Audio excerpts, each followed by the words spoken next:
Shalom, selamat pagi saudara yang kekasih. Pagi ini kita mau belajar lagi firman Tuhan. Karena firman Tuhan ini yang bisa membawa kita ke sorga. Hamba Tuhan nggak bisa bawa kita ke sorga. Saya pun nggak bisa membawa saudara ke sorga. Satu-satunya yang bisa membawa saudara ke sorga adalah firman Tuhan. Makanya kita perlu belajar firman Tuhan. Pagi ini kita ingin membicara tentang orang yang mati di dalam Tuhan dan orang yang mati di luar Tuhan. Kalau kita baca di dalam Wahyu 14 ayat yang ke-13, ini adalah orang yang mati di dalam Tuhan. Kita baca. Wahyu 14 ayat 13, dan aku mendengar suara dari sorga berkata, tuliskan, berbahagialah orang yang mati dalam Tuhan sejak sekarang ini. Ini suaranya dari Tuhan loh. Informasinya ini datangnya dari Tuhan. Apa informasinya? Berbahagialah orang yang mati di dalam Tuhan. Jadi kalau ada orang yang mati di dalam Tuhan, berarti ada orang yang mati di luar Tuhan. Orang yang mati di dalam Tuhan itu berbahagia. Sedangkan orang yang mati di luar Tuhan berarti dia menderita. Ini sangat penting. Makanya saudara yang kekasih, sebelum kita mati, kita harus tahu dulu nih. Posisi kita ini berada di dalam Tuhan atau di luar Tuhan. Jangan sampai setelah kita mati, ternyata kita posisinya berada di luar Tuhan. Kita sudah capek-capek menjadi orang Kristen. Kita sudah capek-capek menjadi hamba Tuhan. Setelah mati, ternyata kita mati di luar Tuhan. Ya, ini sangat penting. Nah, saudara yang kekasih, orang yang mati di dalam Tuhan itu orang yang berbahagia katanya. Apa sih orang yang mati di dalam Tuhan itu?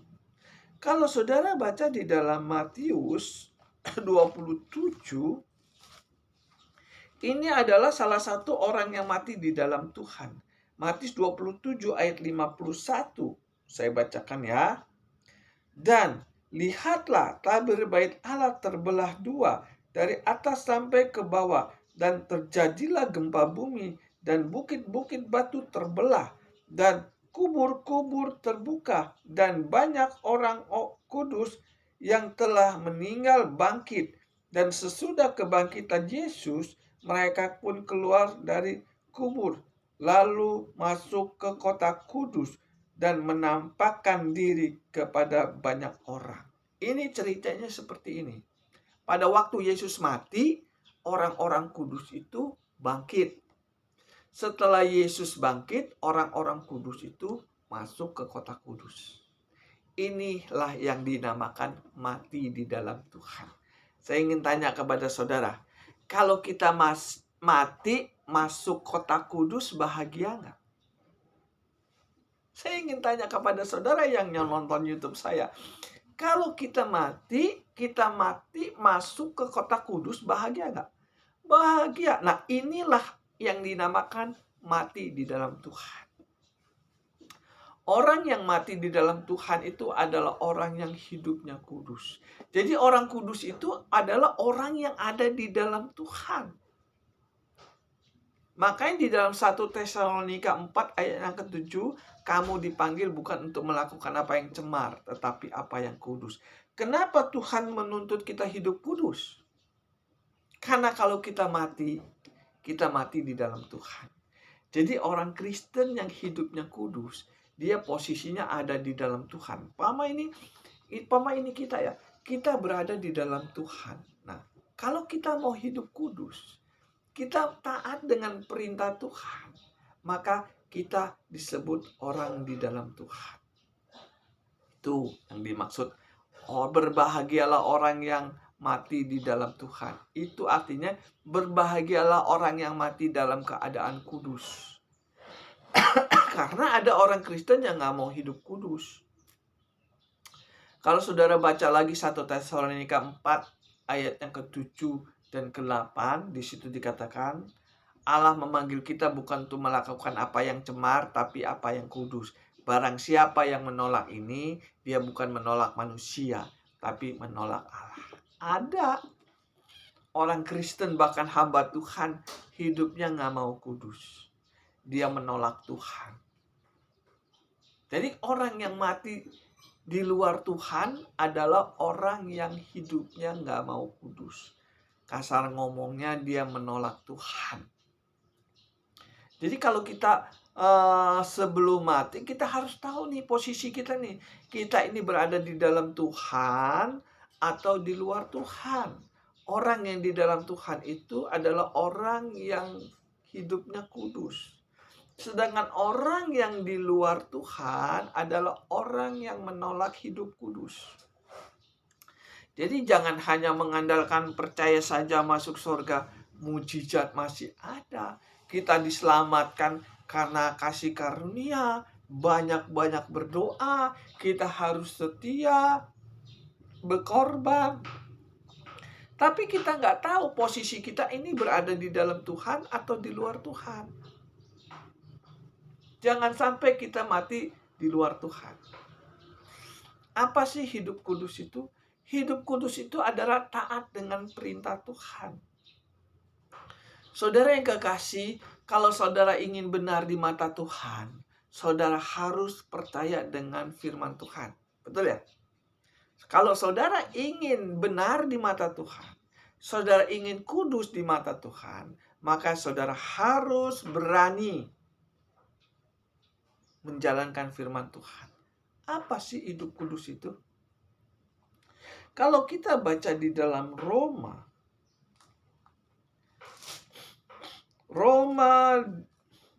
7, kita langsung saja ya. Roma 7 ayat yang ke-12 saya bacakan. Roma 7 ayat 12. Jadi hukum Taurat adalah kudus dan perintahnya itu juga adalah kudus, benar, dan baik. Ayat 14. Sebab kita tahu bahwa hukum Taurat adalah rohani. Ini firman Tuhan. Jadi orang yang mati di dalam Tuhan itu adalah orang yang menjalankan Taurat.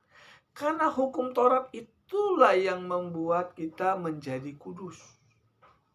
Jadi kalau orang yang mati di dalam Tuhan adalah orang yang menjalankan hukum Taurat. Berbahagialah orang yang menjalankan hukum Taurat. Karena kita baca ya, ada ayatnya loh saudara yang kekasih. Mazmur 119. Sebentar. Nah ini dia ayatnya nih. Mazmur 119 ayat yang pertama. Berbahagialah orang-orang yang hidupnya tidak bercela, yang hidupnya menurut Taurat Tuhan. Mazmur 119 ayat pertama. Berbahagialah orang-orang yang hidupnya tidak bercela, yang hidup menurut Taurat Tuhan.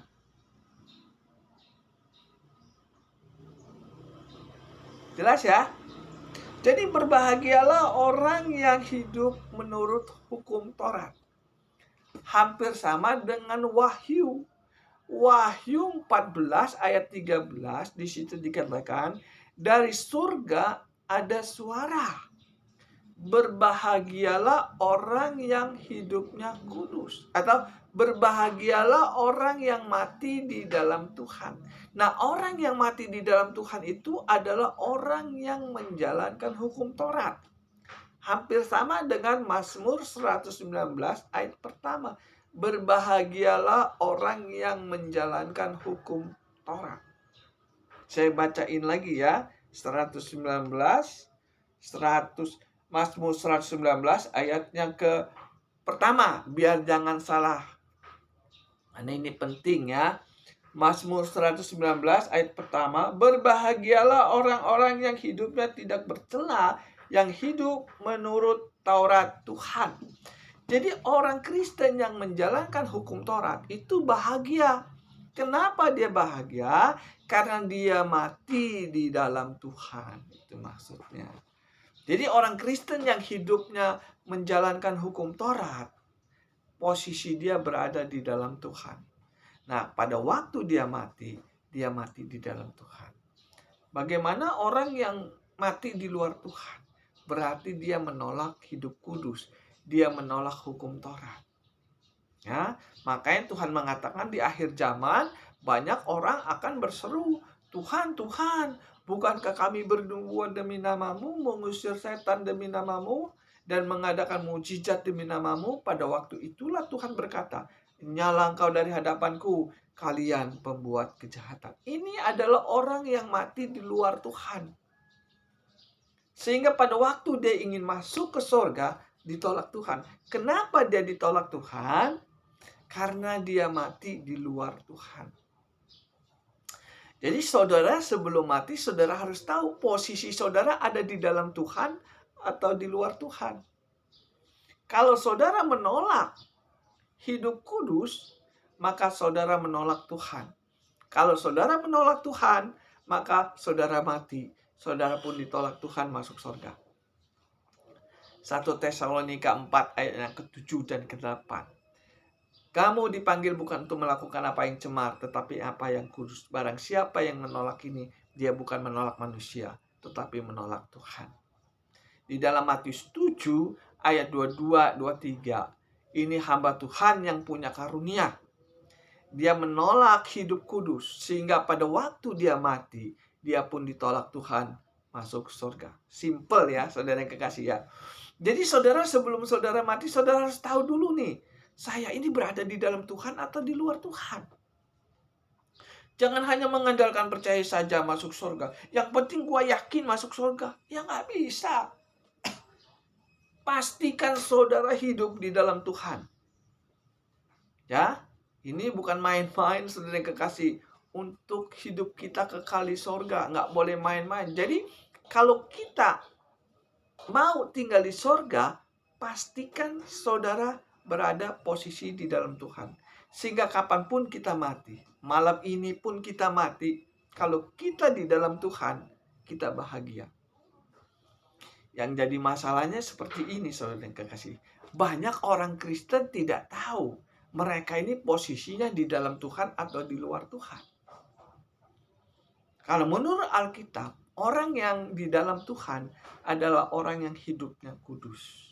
Nah, hidup kudus itu adalah menjalankan hukum Taurat.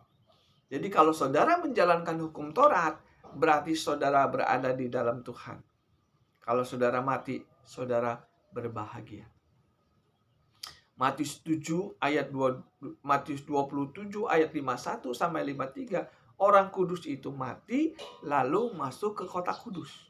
Bahagia nggak masuk ke kota kudus? Bahagia. Kenapa dia masuk ke kota kudus?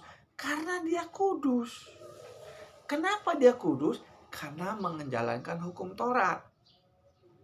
Mazmur 119 ayat yang pertama, berbahagialah orang yang menjalankan hukum Taurat. Jadi, sebelum saudara mati, saudara harus pastikan, apakah saya menjalankan hukum Taurat? Firman Tuhan loh, nggak main-main ini yang ngomong nih. Informasinya nggak tanggung-tanggung, saudara yang kekasih. Dari sorga. Dari sorga bersuara, berbahagialah orang yang mati di dalam Tuhan. Cek dong. Orang yang mati di dalam Tuhan itu apa? Ternyata orang yang mati di dalam Tuhan adalah orang yang hidupnya kudus. Nah, orang yang hidupnya kudus ternyata orang yang menjalankan hukum Taurat. Cek lagi. Ternyata benar.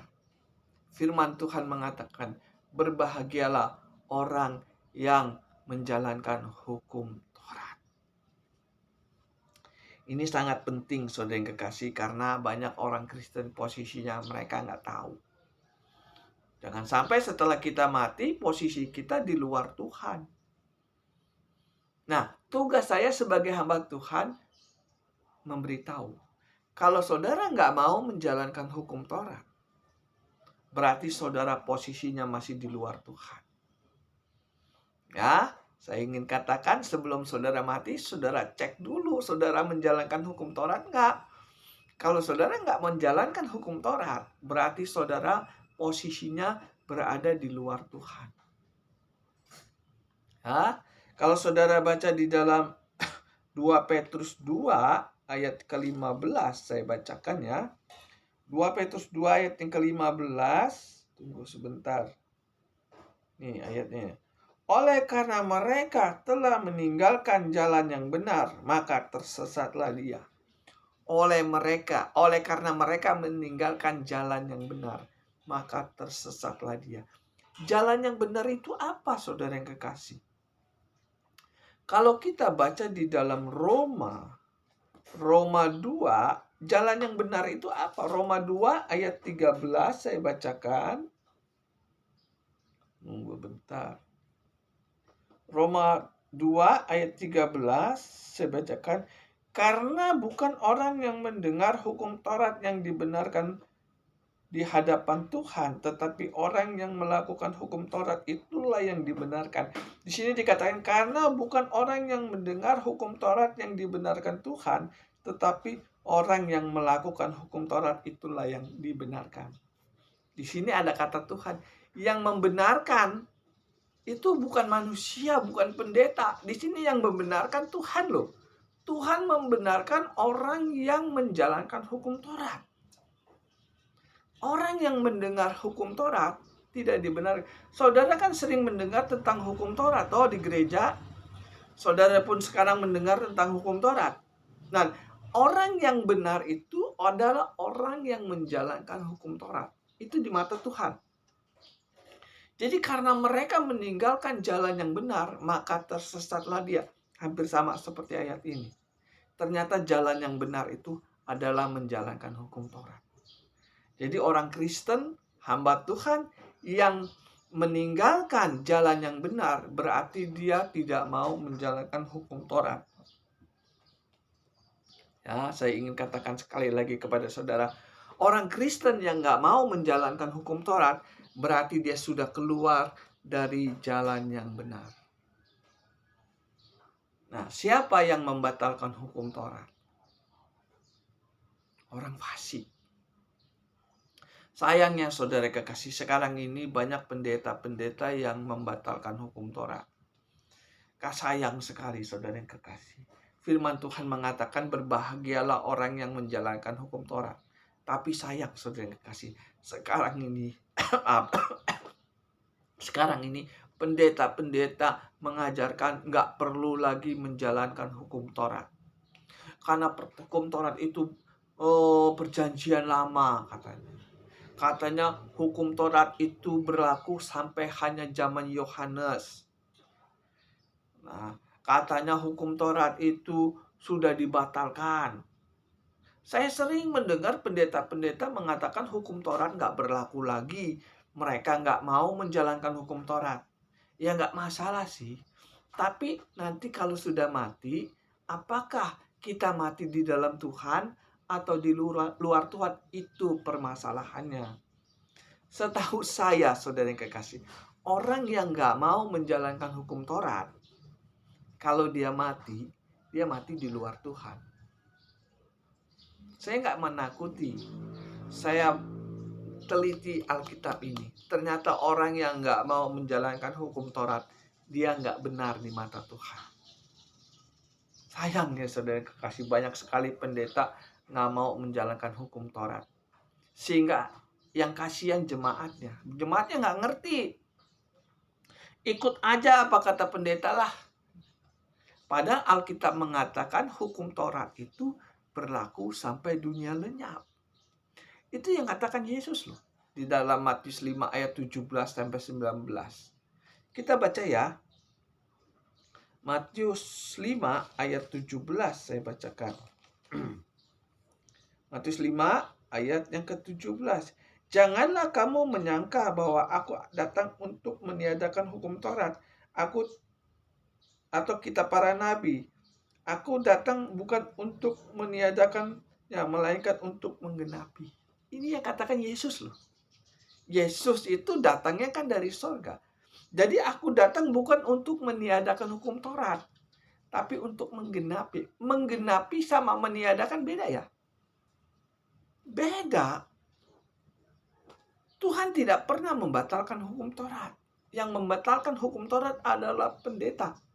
Saya ngomong harus jelas ini. Karena ini menyangkut surga dan neraka, nggak boleh main-main. Apa benar Tuhan tidak pernah membatalkan hukum Taurat? Kita baca Lukas. Lukas 16. Bentar ya.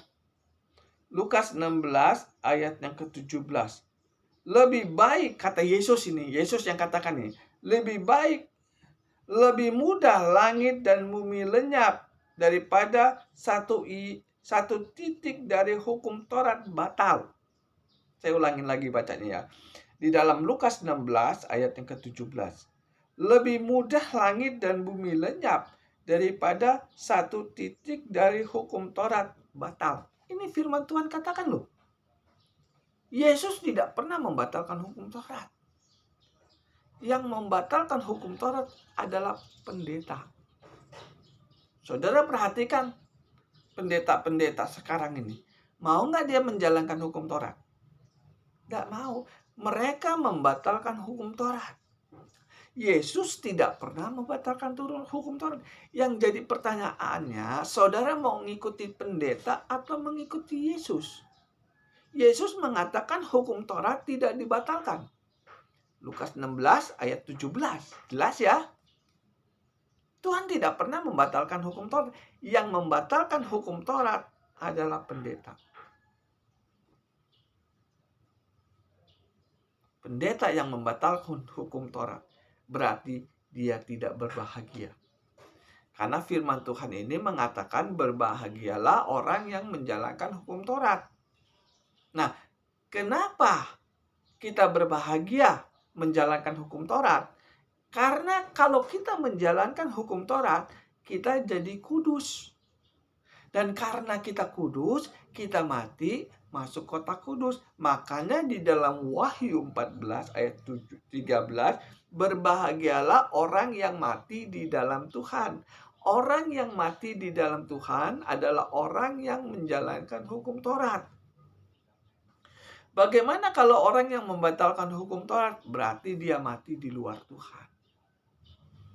Apa benar orang yang nggak menjalankan hukum Taurat setelah dia mati di luar Tuhan? Harus ngomong apa adanya nih, saudara yang kekasih, mumpung masih hidup. Apa benar orang yang nggak mau menjalankan hukum Taurat kalau dia mati menderita? Jawabannya ada di Alkitab.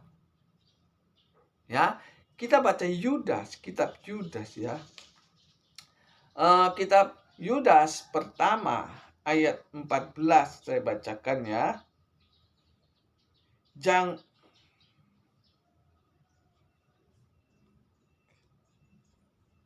Juga tentang mereka, Henok keturunan ke-7 dari Adam telah bernubuat, katanya, sesungguhnya Tuhan datang dengan beribu-ribu orang kudusnya, hendak menghakimi semua orang dan menjatuhkan hukuman atas orang-orang fasik, karena semua perbuatan yang fasik yang dilakukan dan karena semua kata-kata nista yang diucapkan orang berdosa yang fasik itu terhadap Tuhan.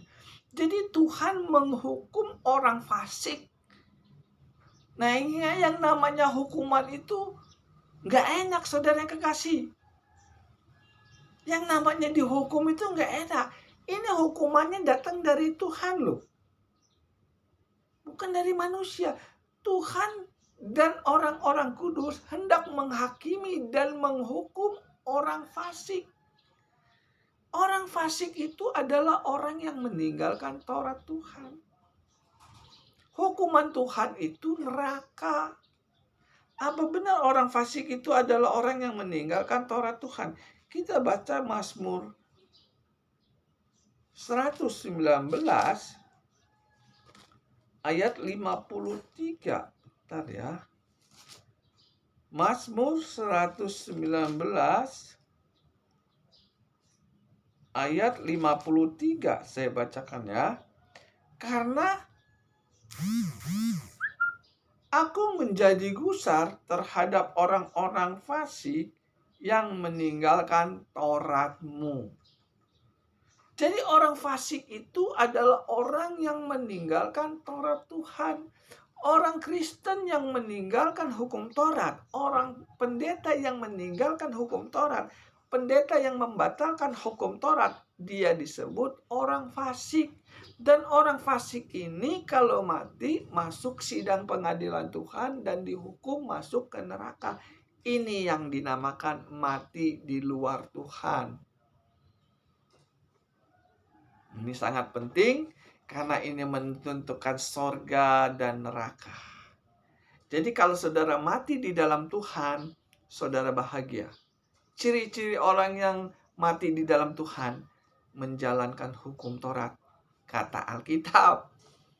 Sedangkan orang yang mati di luar Tuhan adalah orang Kristen, hamba Tuhan yang gak mau menjalankan hukum Taurat. Kenapa saya beritakan seperti ini terus? Karena sudah terlalu banyak orang Kristen yang mati keluar dari ajaran Tuhan. Saya ingin tanya, saudara yang kekasih, sudah banyak toh orang Kristen yang mati? Sudah banyak juga pendeta-pendeta yang sudah mati. Yang jadi pertanyaannya, waktu dia masih hidup, dia menjalankan hukum Taurat nggak? Ya, kalau mereka nggak menjalankan hukum Taurat, kata Alkitab, mereka mati di luar Tuhan. Menderitalah dia di sana. Ini yang jadi permasalahan. Saya beritakan firman Tuhan terus. Karena banyak sekali orang Kristen, bahkan pendeta yang sudah mati nggak mau menjalankan hukum Taurat. Dia mati di luar Tuhan sehingga dia menderita. Yudas 1 ayat 14-15. Orang-orang yang meninggalkan hukum Taurat, kalau dia mati masuk sidang pengadilan Tuhan dan dihukum masuk neraka. Saya ingin tanya, kalau masuk neraka menderita apa bahagia? Menderita. Jadi orang Kristen yang nggak mau menjalankan hukum Taurat, dipastikan dia masuk ke dalam penderitaan yang kekal. Makanya saya ingin katakan kepada saudara, belajar Alkitab biar saudara ngerti. Saya sering mendengar pendeta-pendeta mengatakan hukum Taurat nggak berlaku lagi. Itu perjanjian lama katanya. Nanti kalau mati nggak masuk surga, nangis. Waktu di dunia ngotot. Saya sering mendengar pendeta-pendeta ngotot berapi-api menentang tentang hukum Taurat. Nanti kalau mati nggak masuk surga gara-gara nggak menjalankan hukum Taurat, nangis. Nangisnya bukan di dunia, saudara yang kekasih. Nangisnya di neraka. Nangis di dunia mah masih ada kesempatan untuk kita bertobat toh. Tapi kalau kita nangisnya di neraka, bagaimana? Menderitalah dia. Jadi saudara yang kekasih, sebelum kita mati, kita pastikan kita ini menjalankan Taurat nggak? Kalau kita menjalankan Taurat, kita mati di dalam Tuhan. Tetapi kalau kita nggak mau menjalankan hukum Taurat, kita mati di luar Tuhan. Sayang, saudara yang kekasih, banyak pendeta-pendeta yang membatalkan hukum Taurat. Yang kasihan tuh jemaatnya. Jemaatnya nggak ngerti. Apa kata pendeta? Yes. Mati masuk neraka sama-sama? Yes. Saya sebagai hamba Tuhan prihatin sama gereja di akhir zaman ini. Kebenaran firman Tuhan sudah susah sekali masuk ke gereja. Saya perhatikan. Apakah gereja itu mau menjalankan hukum Taurat? Apakah gereja itu mau mempraktekkan hukum Taurat? Banyak kan nggak mau. Ajaran Tuhan mengatakan hukum Taurat itu benar di mata Tuhan. Mana ada sekarang, saya jujur ngomong apa adanya, mana ada gereja yang mau menjalankan hukum Taurat? Hukum Taurat dibuang jauh-jauh sama pendetanya. Sehingga apa yang terjadi? Mereka kalau mati di luar Tuhan. Makanya sebelum saudara mati, saudara harus cek, saya ini berada di dalam Tuhan atau di luar Tuhan. Jangan hanya bermodal percaya saja masuk surga. Yang penting gue yakin masuk surga. nggak ngerti Alkitab, mati. Tuhan mengatakan, nyala engkau dari hadapanku, kalian pembuat kejahatan. Orang yang berbuat jahat itu adalah orang yang melanggar hukum Tuhan, kan? Saya ingin tanya kepada saudara, kalau orang jahat itu melanggar hukum nggak? Melanggar hukum. Jadi orang yang melanggar hukum Tuhan, hukum Taurat, dia jahat di mata Tuhan. Kalau orang jahat, kalau mati, ditolak Tuhan masuk surga. Itu permasalahan. Jadi saudara yang kekasih, saya sebagai hamba Tuhan, hanya bisa memberitahu. Sebelum saudara meninggal, cek, saya ini mati di dalam Tuhan atau mati di luar Tuhan. Sebelum mati, saudara harus cek dulu nih. Kalau mati mendadak, saudara nggak ada kesempatan untuk memperbaikinya, toh. Nah, kalau saudara posisi masih di luar Tuhan, saudara belum mati, masih ada kesempatan masuk ke dalam Tuhan. Orang Kristen yang nggak mau menjalankan hukum Taurat, berarti dia posisi masih di luar Tuhan. Tapi kalau saudara ada kesempatan, sudah ngerti masalah ini, cepat masuk ke dalam Tuhan. Sehingga malam ini kita mati di dalam Tuhan. Saudara, saya mau ngajarkan tentang hukum Taurat. Saya belajar hukum Taurat itu, khusus hukum Taurat itu kurang lebih 20 tahun lebih. Baru ngerti. Oh, hukum Taurat ini adalah kunci kita untuk masuk surga ternyata. Jadi hukum Taurat dan hukum kasih karunia itu kunci kita bisa masuk surga. Jadi kalau saya jelaskan di YouTube ini terlalu panjang. Ya, kalau saudara ingin berbicara tentang hukum Taurat, saudara bisa ketemu saya. Saya buka semua. Pagi hari ini pastikan saudara ada di dalam Tuhan, sehingga pada waktu saudara mati, Tuhan mengatakan, berbahagialah engkau yang mati di dalam Tuhan. Mau mati di dalam Tuhan atau mati di luar Tuhan, pilihan ada di tangan kita. Tuhan sudah kasih pilihan. Mau mati di dalam Tuhan, jalankan hukum Taurat, pasti bahagia, kata Alkitab. Tapi kalau saudara membuang hukum Taurat, membatalkan hukum Taurat, maka saudara akan masuk ke sidang pengadilan Tuhan dan akan dihukum masuk neraka. Sayangnya pendeta-pendeta sekarang itu mengajarkan nggak usah menjalankan hukum Taurat. Saudara harus lebih percaya dengan Alkitab daripada perkataan pendeta. Ya, saya harus katakan apa adanya ya. Kalau perkataan Alkitab sudah pasti benar, perkataan pendeta belum tentu benar. Alkitab mengatakan orang yang mati di dalam Tuhan berbahagia. Saudara yang kekasih, saya juga sebenarnya memberitakan firman Tuhan ini sebenarnya nggak enak sama pendeta-pendeta yang nggak mau menjalankan hukum Taurat. Karena saya tahu, saudara yang kekasih, banyak sekali pendeta yang nggak mau menjalankan hukum Taurat. Saya ngomong apa adanya. Salah satunya Stephen Tong, nggak mau jalankan hukum Taurat. Gilbert Lumaindong, Esra Suru, Mel Atok, siapa lagi tuh? Si ini pendeta yang terkenal tuh si saya lupa saya namanya. Pendeta yang nggak mau menjalankan hukum Taurat, dia akan masuk sidang pengadilan Tuhan. Ya, sangat jelas ya. Siapa pendeta si ini sih? Lupa saya namanya. Dia terkenal tuh, gelarnya doktor.